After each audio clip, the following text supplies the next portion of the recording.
Welcome to Beauty Business Matters. I'm Susan Routledge, your host, and this has taken ages to get this guest here, and it is a very good friend of mine and colleague in the industry. It's Joan Scott from Habia, and how long has it taken, Joan, to get you here? It's not my fault. You've been away. You've been abroad and busy. Over a year, I think, so far. Yes. Yes. Maybe, so, yes. But now we've got so much to talk about. Obviously, we've known each other now for many, many, many years. And just somehow sparked up a great friendship, so we work together, we've been away together, we share cabins. Yeah, share cabins. And in that time as well, you've been a busy bee. So not only with Habia, but as well, we've got two books here. We've got Shine and Leading from the Heart. Leading from the Heart was first, wasn't it? Yes. And then Shine. So we're going to talk about this as well, because these are co-author books with our good friend, Andrew Priestley, who did all the editing for us. So, right, Joan, first of all, what I want to talk about is Habia, because everyone here is Habia, and he is all about it. And it's the Hair and Beauty Industry Authority. But what is Habia? I'm glad you say that everybody hears about it. That's good. That there's awareness. So it's the Hair and Beauty Industry Authority, and it's a SSO, a standard setting organisation. They used to be called Sector Skills Councils years ago, and then the government sort of changed tack. So now they're SSO, so we are a standard setting organisation. So that means we set the standards. And it's not like the standards in the salons or with the practitioners, it's the education standards. So we every year put a demand statement in to the government to say what's new in the industry or which standards haven't been reviewed, for 5 years or so. So we've got to pitch, I suppose, to the government about what's needed, like many other sectors do. So whether it's manufacturing or construction or nuclear, we're up against all the different sectors. So sometimes we don't know which ones will be approved. We probably don't know this year, we'll probably not know till April or May what projects we've got. So what we develop a standard setting, National Occupational Standards. So you'll have heard NOS. Yes. So that stands for National Occupational Standard. Every job role in the UK has got a NOS for every single task that job does. So whether you're an engineer, a chef, a plumber, there will be National Occupational Standards, and they show how that job is done efficiently, effectively and safely. So for instance, if it was doing a manicure or something like that, there would be a NOS, a standard for doing a manicure, and it would say a little bit of an introduction. It would then say the performance criteria that you'd have to go through to do that efficiently, effectively and safely. Then there's a whole area that is all about underpinning knowledge. So what legislation you need to know about, what health and safety, what bone structure, what physiology, all those things to be able to do that manicure. And then there often is an area that's called a range. So in what range and what products, what equipment. So it's all a standard way of producing it that we have to do for the government. And so it's really interesting because we work with experts on an expert working group, an EWG we call it. We get those experts together, and if it's a national occupational standard, it's got to have experts from all 4 nations in the UK. So we've got to get our Scottish experts, Northern Ireland, Welsh and England. So we get them all together. So it's brilliant. So that's why I'm always looking for experts such as yourself and people in your membership, because like May and Serena in Northern Ireland and Barbara. So I often invite them to say, would you comment and be part of that expert working group? Because the National Occupational Standards of the whole of the UK, and everyone's got to be happy with them, and everyone's got to have been able to feed back their responses on a national survey and things like that. So we'd work with them. If it's a brand new one, we'd start developing it. If it's a review, we'd get them to look at the old standard and say what's changed in the industry, what do we need to update, what do we need to add.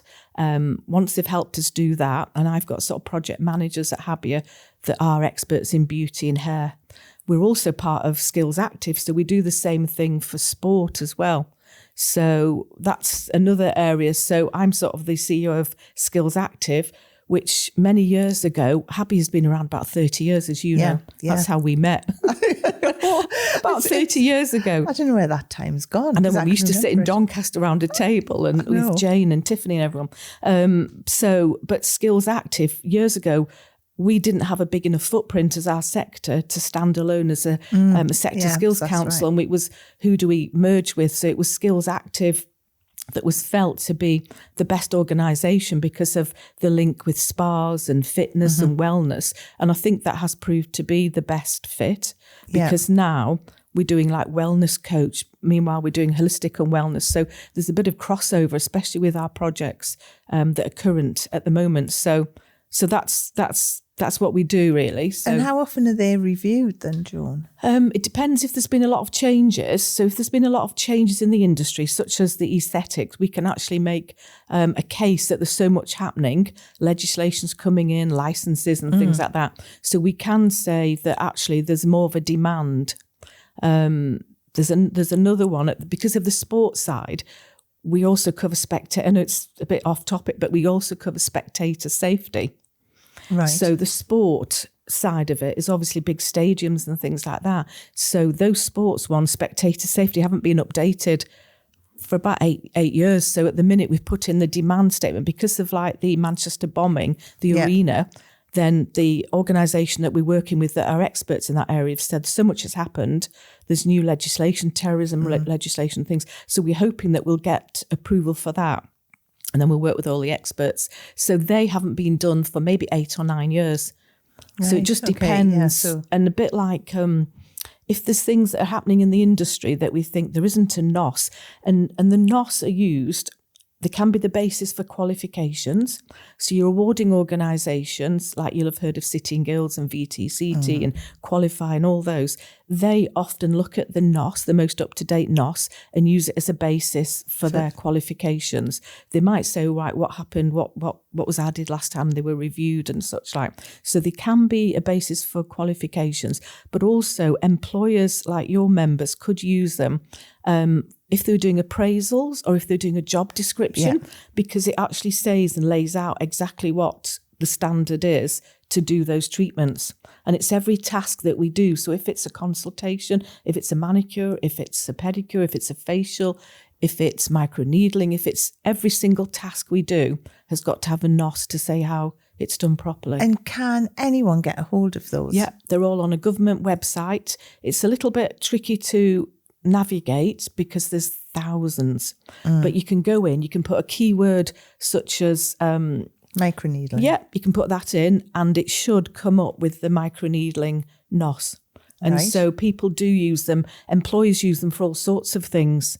This episode is brought to you by our amazing sponsor, Forest Salon Software. I'm especially delighted about this partnership because I've known the CEO of Forest, Ronan Percival, for over 12 years, and he was also the first guest on this podcast. The Forest story began with a genuine love for the salon industry, and their passion for helping businesses thrive is what makes them such a great synergy and such a great fit for this show. They bring so much energy and enthusiasm to helping and supporting salons. And as part of this partnership, they are offering an exclusive deal for our listeners. It's a huge 50% off Forest Salon software for the first 6 months. It's an incredible saving, especially in today's climate, and a great way for your business to stay focused and strong for 2025 and beyond. If you'd like to take advantage of the offer, simply check out the sign-up link in the show notes and be sure to mention the podcast when you speak to their fantastic team. And thanks to Forest Software, and now back to our incredible episode.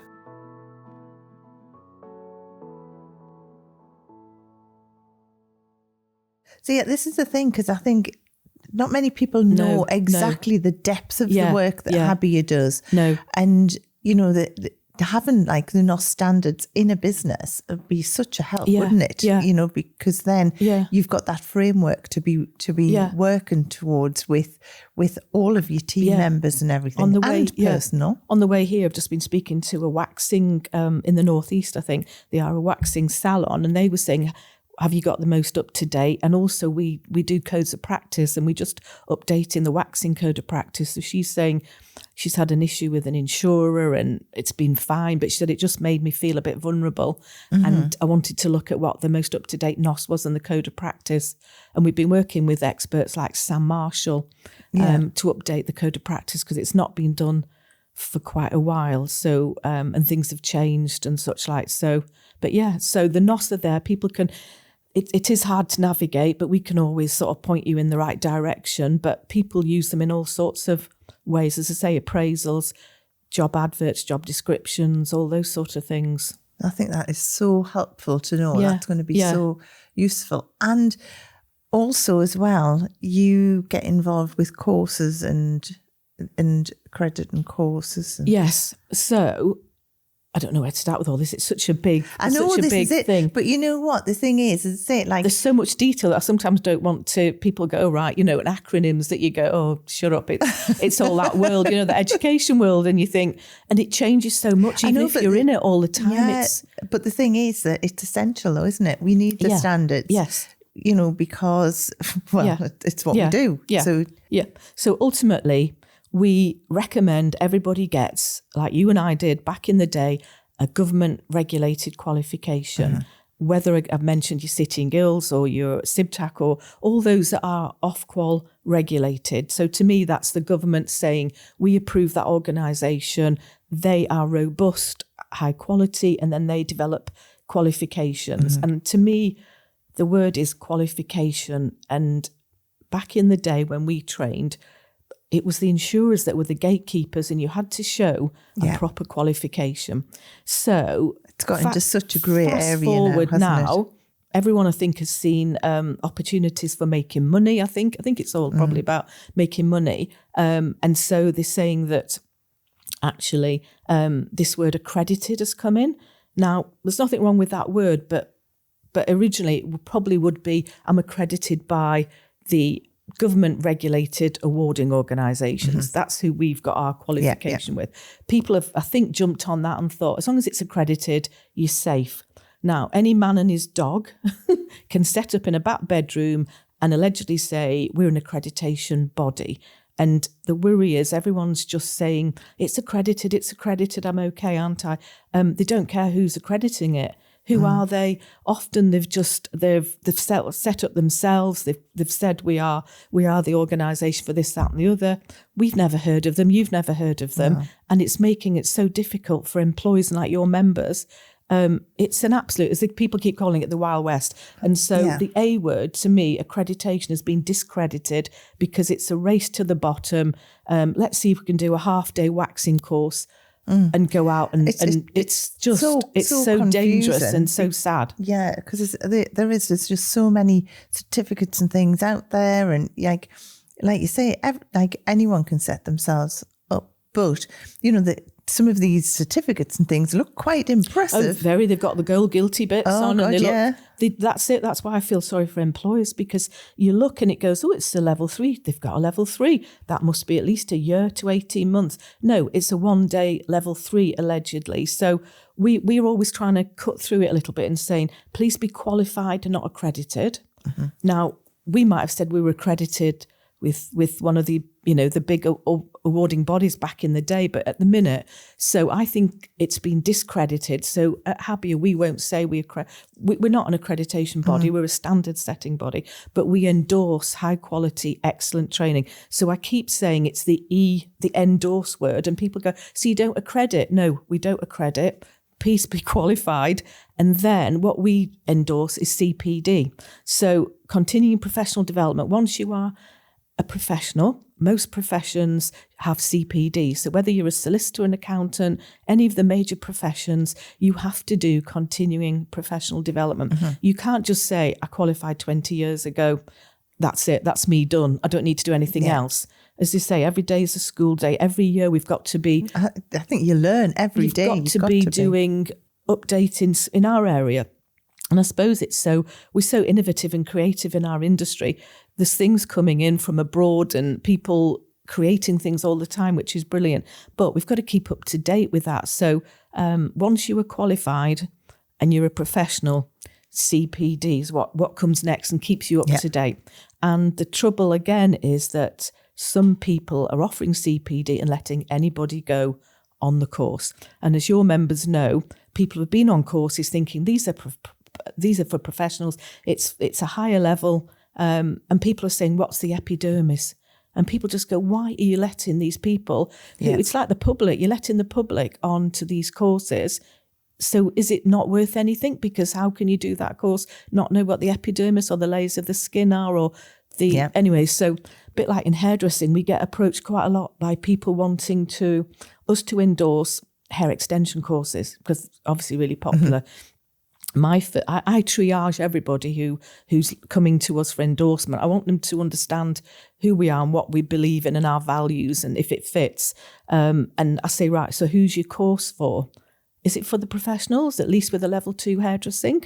And they go, we were thinking we might. I said, what, to the public or secretaries or unemployed? So we'll turn money away because we don't want to deal with that. We don't want to endorse that because we think hair extensions should be done by a hairdresser. It should be a service in a professional salon. So we don't want to endorse anyone who's just somebody's in their back bedroom taking business away from salons. So and then they say, well, we might do one for hairdressers, but we might also do. And I went, right, well, no, we don't want to be involved because if you've got our logo, people might think both causes. It's like a seal, isn't it? Of like approval. No, so in a way, the CPD, so to me, that's a really important part. So we're really, really busy with people coming to us saying, a bit like Joanne Sarant, who you know, who's done her intentional facial massage. It's a real high-level facial massage. And at college, we might only have time to train people in your basics of your facial massage, but there's lots and lots of different avenues you can do. go. So that to me is what true CPD is. And we've probably got going on for 100 people that we endorse, that we hands on heart can say it's excellent, it's aligned with the National Occupational Standards, because things change all the time. And if you've not been in it, a bit like with all this, the inclusion and everything, you can't really say a normal skin anymore. And in the past, we probably were trained it was dry, normal, oily, whatever, dehydrated combination. Now it's like, what's a normal skin? Can you say somebody's normal? So now it's a balanced skin.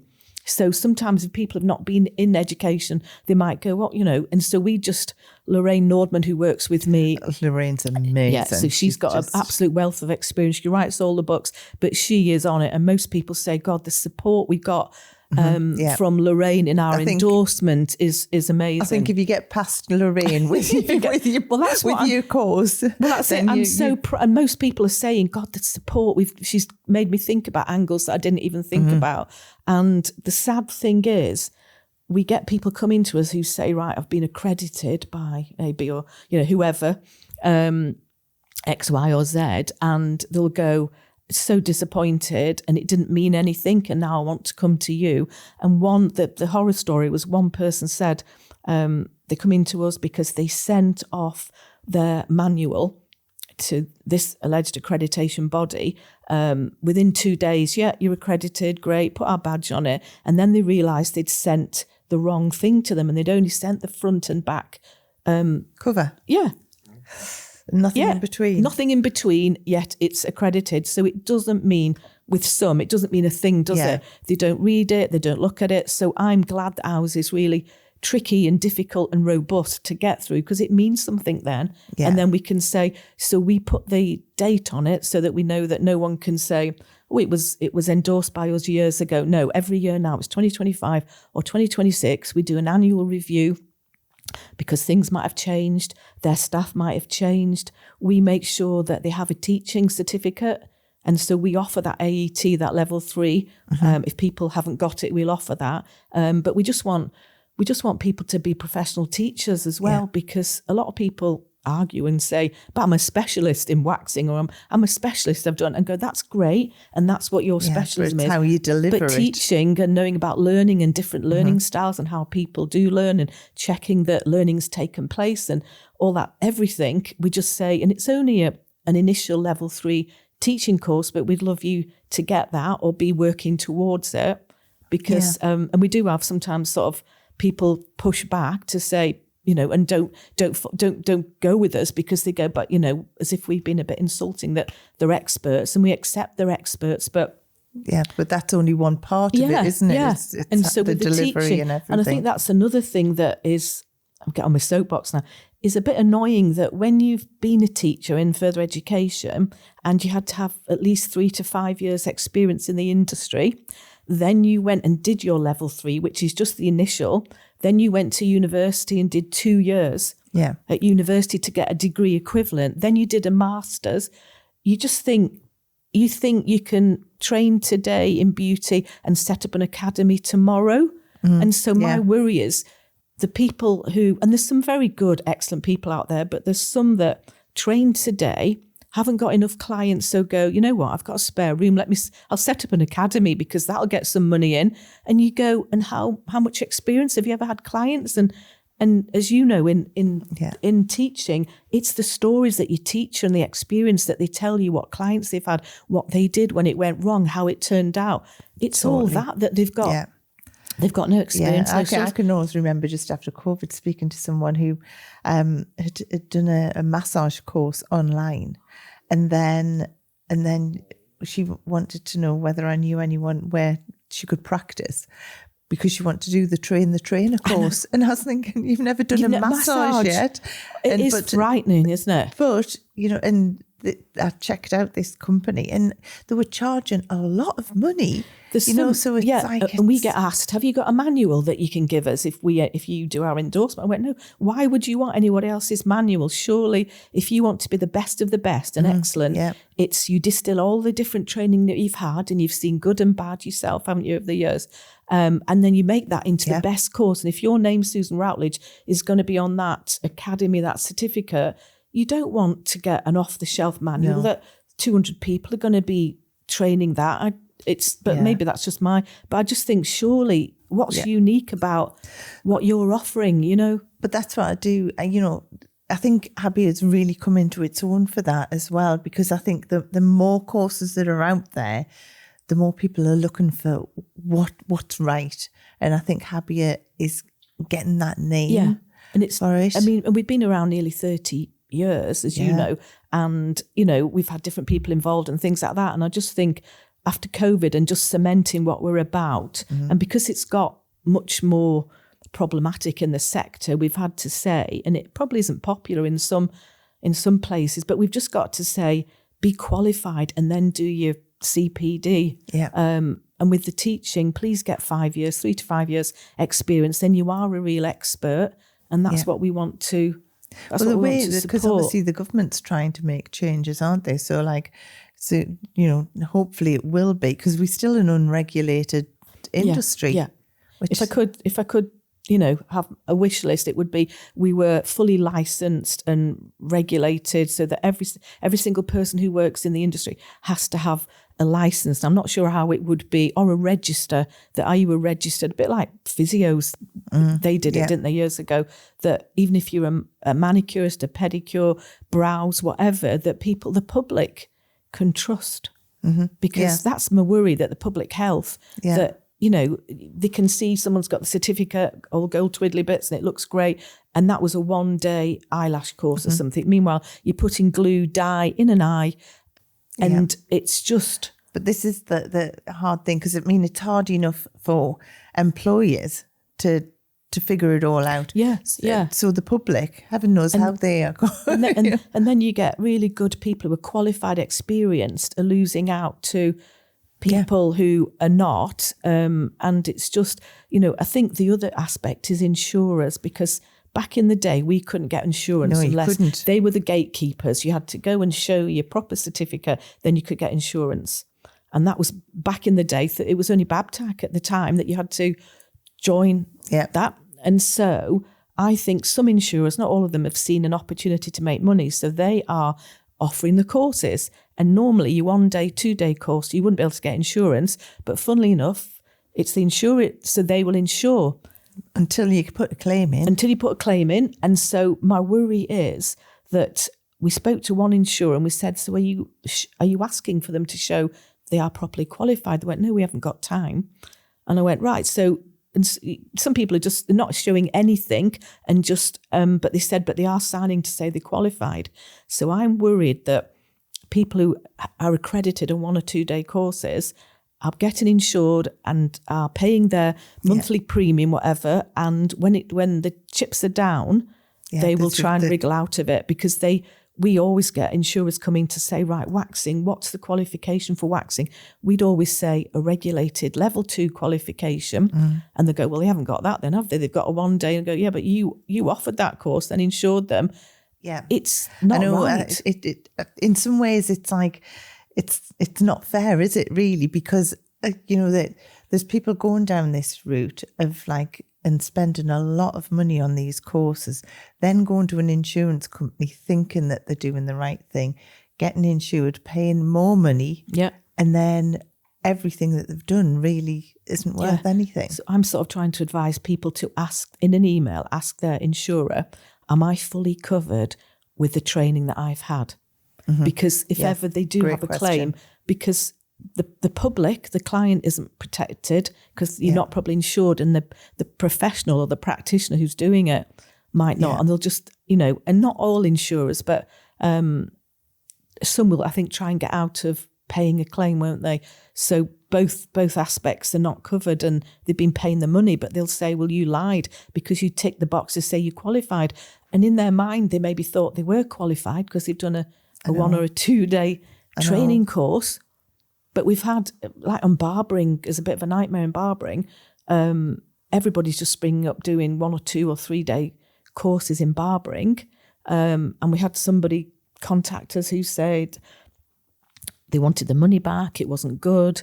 It cost a lot of money. The quality wasn't good. And I said, but why are you doing that, which is not regulated? And they said somebody told them in barbering, as long as you do a CPD course, you're fine. And I said, but what about a regulated, like an old MVQ type? And they said, somebody just told me that only if you're working abroad would you need that. And you go, do you think it's a sort of a sign of the times as well? Where, I did 4 years. Did you do 4? 3. I did hair and beauty 3. Yeah, I did. I had to do an extra year. They wanted to be sure with me. So did you have to resit? I did 4, and obviously you did 3. Now it's down to shorter time, but I think it is just that people they want to be out there working, isn't it? Kind of thing. I think it's society generally. Everything is a quick. People haven't got the patience or don't want to focus for too long, so I think it's the way of the world. Even in FE colleges, hours are cut. Like you and I probably did full 5 days a week. Yeah, now it's 16 or 20 hours. We knew it could be done in a bit shorter time, but actually you really did it thoroughly. And it's an insult, isn't it, that people are going, what? So you took a year or 2 to do massage, Swedish massage, all the anatomy, physiology in detail. Remember the muscles, origin, insertion, nerve supply, action, every single muscle. We got taught by a physio as well, because there wasn't that many lecturers out there kind of thing. So, when we look back, it's like the training we did was absolutely brilliant, fabulous. But I don't know where people have got the confidence, because it took us that long to feel confident, to feel an expert. I don't know, they've got... I think now this is why, there's a lot of people leaving college and they don't feel prepared for industry, and industry know that they're not prepared either, kind of thing. No, and colleges have had cuts in hours, so you'll know that probably a full-time course is now probably 3.5 days, because they've got to do maths and English, all the different things, resits, whatever, tutorials and everything. So whereas we had probably 5 days a week, they're probably doing it in 3. And so they've got time to work, which on one side is quite good. They could always work part-time in a salon, but they're not getting as much time. And so the lecturers are under it a little bit. That's why some of this finishing school type bit, sometimes they haven't got the time to do all that, the delivering all the technical side of it. And so there's quite a few people like, Fiona setting up with sort of a bridge between college and just getting them ready. But again, at the minute, society, some of the youngsters don't like to communicate, don't want to give eye contact, don't like chatting. That's where some don't like doing clients. They won't, and you go, I remember some people saying I don't like feet and things like that, but how can you do a course and not don't want to do clients? You go, why are they doing it? Apprenticeships are still, it is a great route, but not everybody's ready. Not everybody at 16 or 17 is ready to take on. Some need confidence building, and there's definitely a place for full-time courses. But if they're ready for work, and I know, Claire's such a big advocate, who's one of our ambassadors. I mean, most of my team are made up of like past apprentices. Yeah. So one was from 16, but two were adults. Were older and in their 30s when they started to train. I think there's going to be not a move towards, but a lot more adult therapists or retraining or what did I see? Some people call them a returnership. Yeah, which there was, because those adults who've got life skills, perhaps. The communication skills and things like that, they make such good therapists. I mean, our industry, it's such a fabulous career. Amazing. And now there's so many opportunities. More than when we trained, when you think. I know. Back in the day, it's just like, it's fantastic how it's, and there's the upside. There's the upside of it. It's grown like topsy or whatever they call it, mushroomed.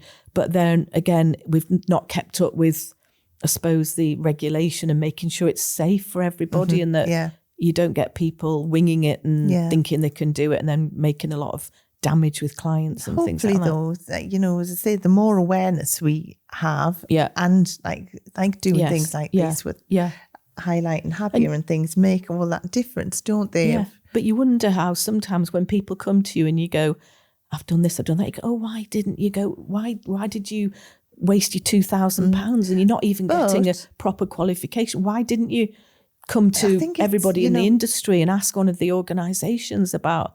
I mean, I get loads, I'm on the phone loads to people who just go, should I do this, should I do that? And it's sad that some people go, you're telling me I'm not qualified, and I'm going, well, you've done a brand training, which is fine, you're great at it, but if ever a licence comes in, I would assume it would be a government recognised qualification. Yeah, you need the underpinning knowledge. And then it's hard when you've only done that. How can you go on to next level because you haven't got the real foundations? And if you want to go on CPD or your next, I mean, great now that there's level 2, 3, 4, 5. There's a whole ladder of opportunity. But if you've only done at level 2 a 1 or 2 day, you're not going to be able to cope with the level 3 that's got everything in it. And it's just sad that whole beauty therapist that we did wasn't just, we hated being called beauticians, didn't we? And still do. Yeah. It grates. But, if you've done 3 years and we're fully beauty therapists, all your body treatments, body electrics, facial electrics, epilation, it's sad that's sort of separate, isn't it? That is, the thing is, that's such a great qualification to have because, I mean, we do so much in my clinic, but that's simply because obviously our girls are fantastic, but not everywhere's offering it, are they? No. So there's very few.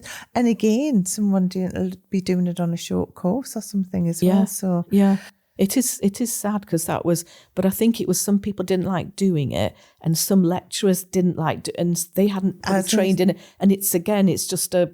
I think it depended who taught you at college as well. Yeah. If you had someone who was needles if someone was passionate about it, then you loved it, didn't you? Yeah. Yeah. But that's why I say a good teacher who is passionate about anything will just, it's infectious. Yeah. In colleges, I've observed electrical, plumbing, gas, and you just think, oh my God, a good teacher excites you and you want to go back the next week to see what the next stage is. So that's why I think perhaps we're doing a bit of a disservice to that teaching and training the next generation, because are all the teachers really qualified and loads of experience and got their stories and experience to pass on? Because that's what brings teaching alive, I think. I love the stories. But like Arif, I love the stories.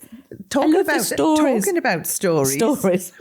obviously my made-up stories. Yeah, the 2 books that you did then. So Leading from the Heart was the first one. Before those 2, don't forget I did the spa book. Yes. So the spa book, oh my God, that was great. My love. Such hard work, was it? It's travelling the world. It's a dirty job, but someone's got to do it, haven't they?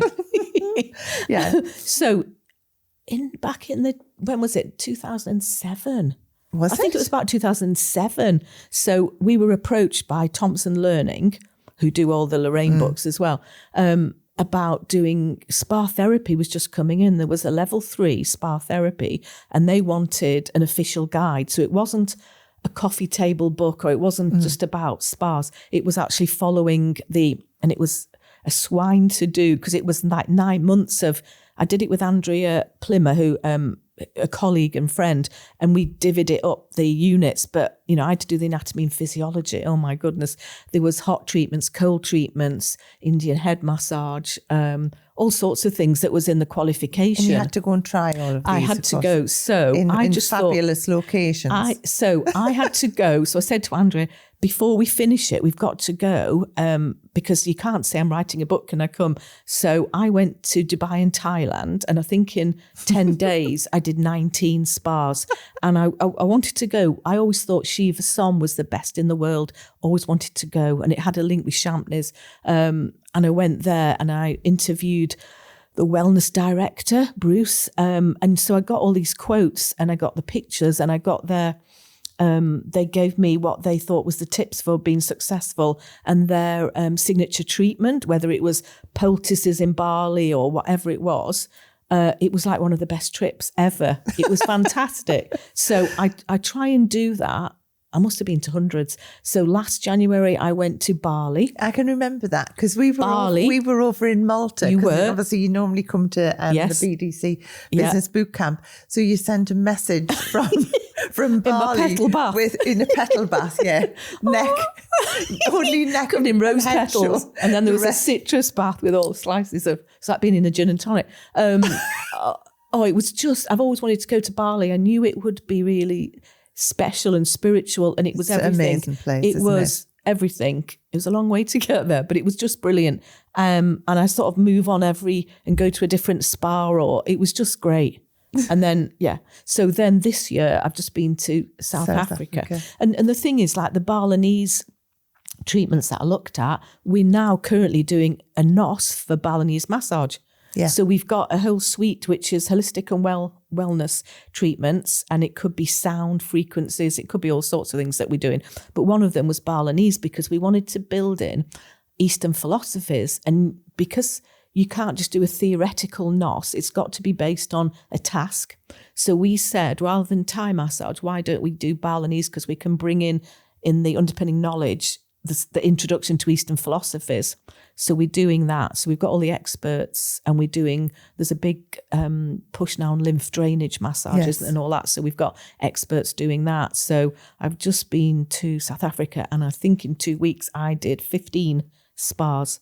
So I had treatments at about 7, but then called in and saw and met people at the others and did these, I think they're called rungu, the big sort of wooden African sticks with like round ends that they really get into your knots and things. Like? It was great, very deep, bit like the bamboo. You can do a bamboo massage and things. It just was a bit more intense because it had sort of different shaped knobbles on the end and things like that. But I've always wanted to go since Mark's spa show many years ago. We had someone from, I think, the 12 Apostles. Yes. Just near Camps Bay where you've been. The 12 Apostles Hotel, 5-star hotel. And beautiful I always thought one day if I ever go, that looks like it's a brilliant spa.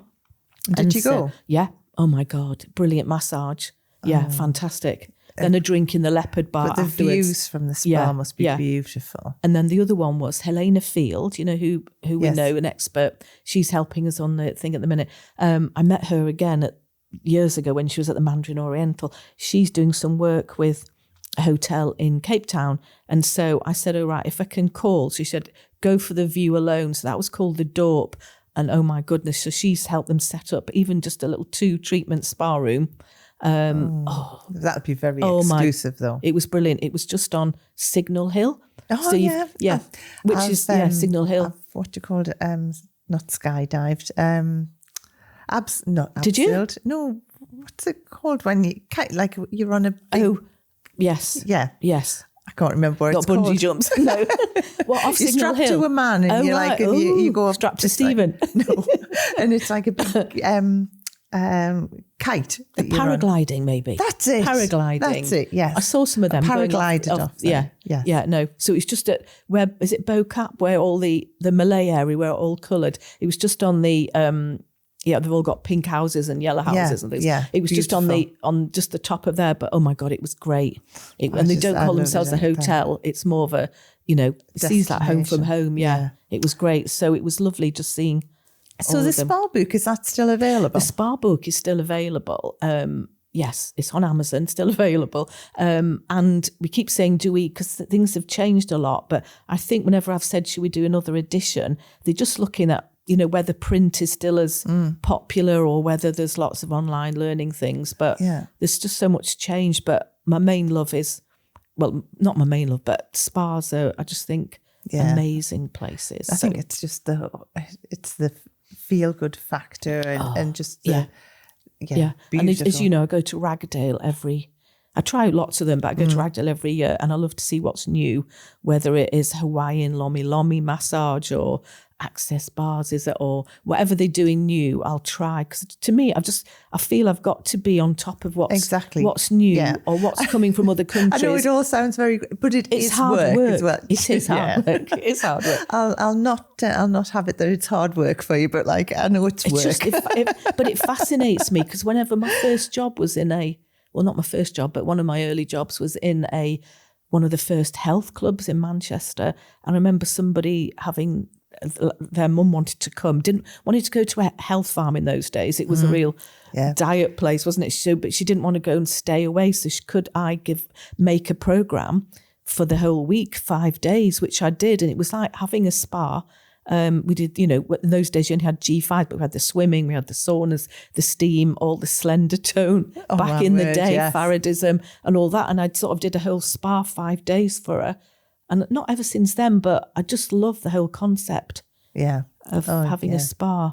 So my dream would be to have a spa that has a dog spa at the side of it as well, so people can come and then next door they can just know that everything's been looked after. Isn't it? That like sort of dogs and things and I love the way that we look to America for what's happening as well, because I remember like nail bars, when people used to say, there's going to be a nail bar on every corner because there is in America, and you'd go, I don't think so here. We just too early sometimes when people are going, it's not going to work, and then you go, actually maybe we might be 10 or 20 years behind.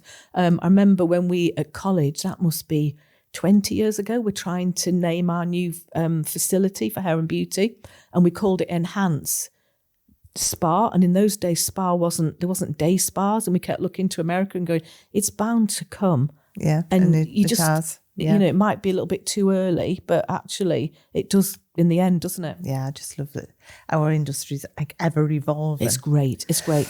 Right, I want to talk about these books. Right, so obviously I did Beauty and the Best. Yes, so we did Beauty and the Best. Did I do one or two? I can't remember. You did one. Did I? No, you did one. So that was during lockdown that we did that. Was it? Yeah. Right. Okay. And so it's like a knock-on effect, because I'd previously done Your Best Life with JP and Andrew. So I'd loved the concept of a multi-author book. Yeah. During COVID, when we did Beauty and the Best, we've got them all there, Beauty and the Best 1, that was really just to keep everyone inspired. And that book obviously went global and is used by the likes of Forrest as part of their induction for the sales team and that, which I absolutely love. We've gone on and done 2 other books. We've got Beauty and the Best 2 and 3, but in between those... But I think also Andrew approached me about fit for purpose leadership, which was, did you do that as well? Because that was in lockdown, because everything was like, what's this new world, this post-COVID world going to be like? Yeah. And my chapter was Leading from the Heart. Yeah. It was always fit for purpose. That was my chapter in fit for purpose leadership. And then when I thought, actually, I think quite a few more people, that could be a book on its own. Yeah. That's when this book came out, which is bestseller in, oh my word, USA, UK, Australia, Canada, all over.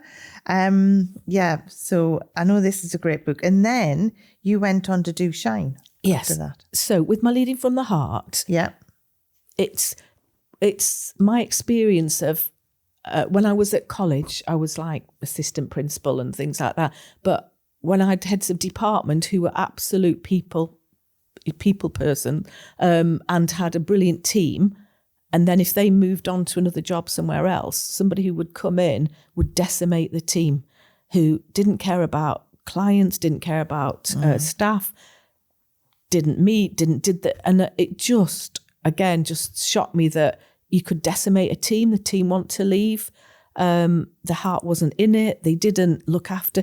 So to me, it was, I've got to try and spread that word that that's really the only way to manage, to put your people first, because without those, and especially in a teaching position or being in charge of a department, your teachers are your absolute number one resource, perhaps the same in a salon.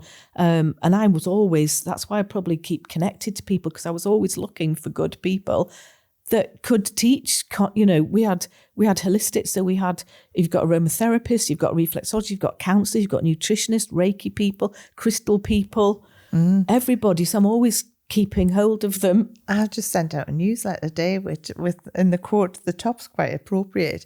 It's I used a Roosevelt quote, and it's nobody cares what you know until they know that you care. Until they know that you care. Put that quotes in there, I think. And like one of the quotes is always take your heart to work. Whenever you go to work, take your heart with you. So it was all about, actually caring and for goodness sake, look after your people, because, they've all got different motivations, haven't they? And things like that. And I think because everyone used to say to me, you're the heart of the college. And I used to get fed up and go, they're just thinking I'm fluffy and weak and care for people and don't get... Anyways, so it was when I was trying to look into it, I was thinking, right, okay, I should be proud of that. But actually, you can actually still get all your targets done, bring your income in. And it's hard, and it's harder because if you were just this hard-faced, in a big power suit, don't care about your people, it's easier to do, but actually to look after your people as well. And then when I spoke to Andrew about it, he said, millennials are going to outnumber boomers by 2030. The new generation do not want this boss that just dictates and goes, right, this is that you do, as I say. I mean, one of my first bosses called us slaves, and it was like, right, okay. But you just had to get on with it. And because you're getting such good experience that I would have never got anywhere else, you just sort of sucked it up and thought, right, okay. Yeah. These days, people wouldn't put up with what we've It's like put the up Brené with. Brown quote, isn't it? It's like hard back, soft front kind of thing. And I think that's... And so it was all about that. And then so he said, everyone's got to have a new way of working with these young people, because they want this thing called psychological safety, and that they can actually share their views without thinking they're going to get sacked. They can actually make mistakes, and you will have, look after them and things like that. And people, it's not a weak way of doing it. It's actually quite a strong, you've got to be very strong to be people centered, and for a successful business. That like people don't necessarily work for money. Yes, it's important, but it's like feeling part of something. So it was great to do that, and I still stand by it. And I quoted lots of people like Ritz-Carlton, certain groups, Singapore Airlines, who it's all about the customer and their staff. And if they don't look after their staff, they're not going to look. And I think it was the Accor group, which I listened to all the spa world of that. And they've got people called heartists, their staff, because it's all about heart, but also an artist and being creative. And I just love reading about it, about how they are really people-centred. So you had loads of great people in here. So I did have lots of great people in there. Like Arif and Paula and loads and loads. Great book. Second, Shine. Okay, so because I do a lot with World Skills, and I'm like a brand ambassador for World Skills, I absolutely love technical excellence and the pursuit of not just what you need for your qualification. That should be the minimum your learners come out with, but absolutely ramping up. A lot of qualifications these days haven't got grades. We used to be able to get a distinction, And that really motivated people. Once MVQs came in, it was just competence. Yeah. And you're either competent or you're not. I mean, MVQs have sort of gone now, but there's a lot with no grades. And so that pursuit of craftsmanship and technical excellence is gone, but Will Skills absolutely focuses on that. And I'm really proud to work with them and be one of their brand ambassadors. So at the colleges I'm still linked to now, I'm promoting that they get involved with skills competitions, because what it does for the young people, because I always sort of say to them that some of our young people have never been told they're good at anything. Mm-hmm. So their school perhaps wasn't a great experience. Their family don't ever say, you know what, you're really good at this. Once they've chosen to come to college and a subject, whether it's beauty or plumbing or being a chef, for the first time they're doing something they love. And actually when they start getting feedback from little internal competitions, it's the first time someone's ever said. And I think that harps back to when I was 10 or 11 and you would go in for competitions. I don't know whether I was looking for some sort of, maybe I was insecure, some validation that you were good at. I think that's good at something. Yes, so I went in for art competitions and things like that and won all sorts of, and that's where my love of competitions, I think, came in, because you get with your blue Peter badges, my 3 blue Peter badges.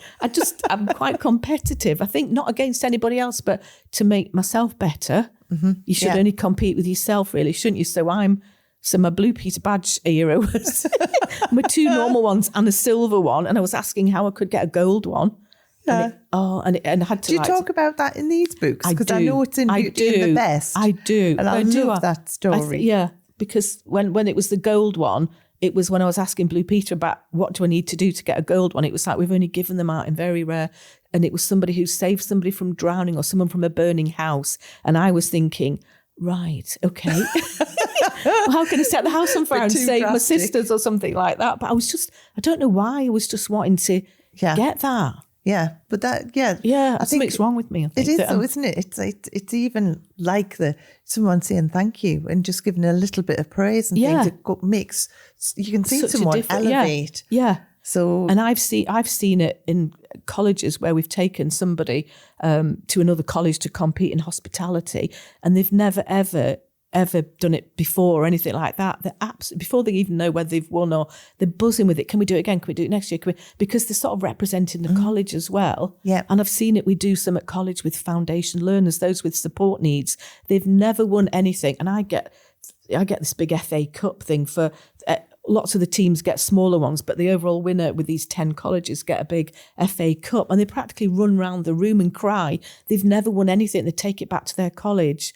It's just what it's all about. So what I wanted to do was try and promote to lecturers that try and, to me, it's either, I think Nelson Mandela said, you either win or you learn. There's no downsides. I love that. So whether you're either going for a competition or a job or a project or whatever, you either get it and are successful or you learn loads. And then next time, you're even better. So I was going to call it, you win or you learn or what have you. Then I'm talking to Andrew Priestley about it, and he said it's a growth mindset, isn't it? Yes. And there's lots of research on a growth mindset. And some of the younger generation at the minute won't even try because they want to be perfect. And it's all about perfectionism. And some of them won't, because obviously Instagram and social media and all that, it's all about perfectionism. In case they fail, they won't even try. And so this is all about that growth mindset. Just try it, because you'll either, if you get the job or the promotion or you go on the whatever, if not, you've got loads of learning and you just put it in. So it's that concept of, try, fail, fail faster, because you'll get there in the end, and each time you'll get better and better.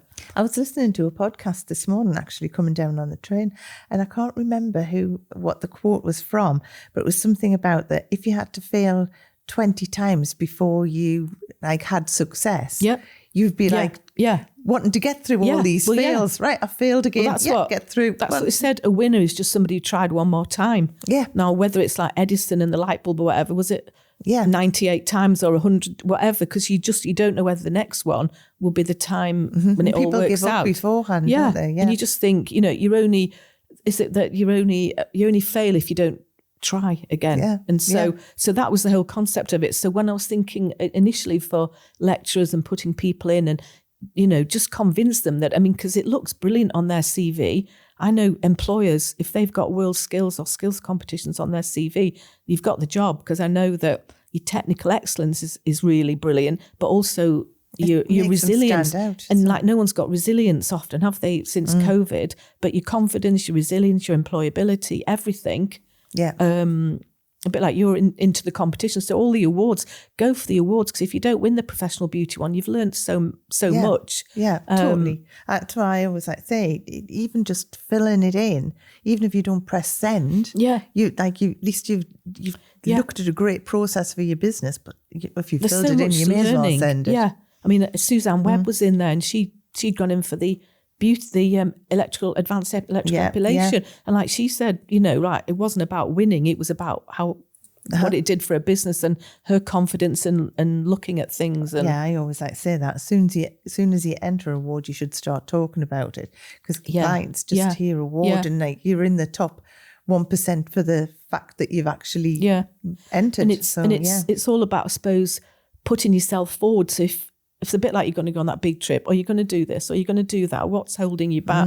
Because is it that you're procrastinating because you think, I'm not going to do it, I'm not going to win? It doesn't matter. Just push yourself out of your comfort zone. So had some great people involved. I love both. There's some great books. chapters in there. It was it's a pleasure, because we get this community that we all work together, and we do it very quick. Don't forget, I probably give them 2 weeks for their chapter, because if I give them 10, if it's 10. Like me, I'll be on the last week. So we just go, right, they know a build up, and then the clock starts ticking. We've got probably 2 weeks to do it. And it's only a chapter. It's only 1,500 words, isn't it? Something like that. And it's the easiest way to write a book, isn't it? Yeah, I love multi-author books because it's just bite-size, isn't it? Yeah. You can just pick up in any chapter and read it. I love it. And that's what Andrew always says, it's just a cup of coffee, isn't it? Yeah. But having done the textbook, which took 9 months, oh my God, I know how hard that is to do, this, not a doddle, but you're only looking after your own chapter. Yeah. If you edit it like you and I do, we've got to do your welcome and your intro and everything, but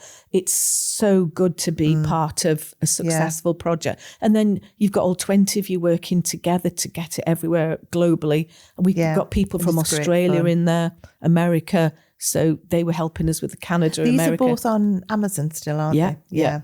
So, but we can put the links. It's just such a great way to be involved. And then each time we had a launch where we had in London, we had a lovely dinner with all the authors. Everyone had a chapter that they were saying what they'd learned from the chapter.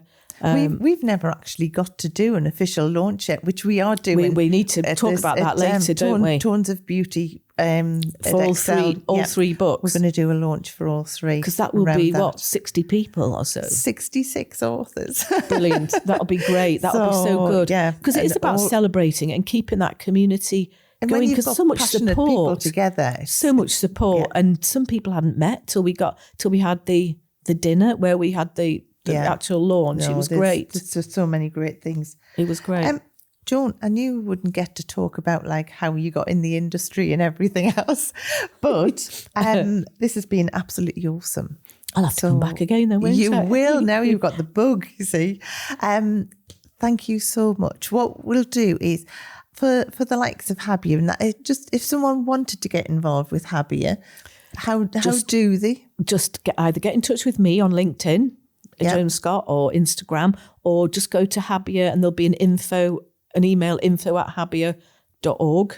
And just get in touch, and I've sort of filtered most of them, and I'll just get back to them. But just get in touch, work with us as experts. And if someone wanted to know about whether a qualification was approved or not, or anything like that, just get in touch with us. Because I can direct them to the link for the Ofqual regulated awarding organisations and talk to them about all sorts. I do it every day, and people go, what about this? What about that? Amazing. Yeah, brilliant. Joan, thank you so much. Thank you for having me. It's amazing. At long last.